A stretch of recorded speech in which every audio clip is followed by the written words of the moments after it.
This is where the big time started. I'm sure you can see this number 9 jersey.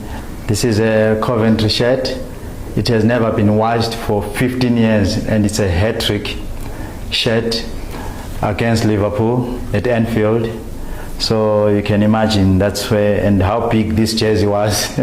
You can imagine my size now. I can't even fit this. It's too big for me. How we used to wear things like this, I don't know.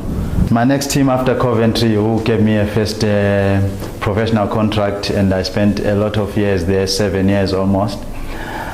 I was transferred to Birmingham, and this is the jersey I wore at Birmingham, jersey number 26. This is my jersey at Sheffield. You can see national team flag there. This is my number 1 jersey, and I can only part with this jersey to present it to my president, Comrade Robert Mugabe. This I can give to my president because he also has supported me over the years. He has also been a father to me. He has advised all my moves, and still he advises me, talks to me on how to become a better person.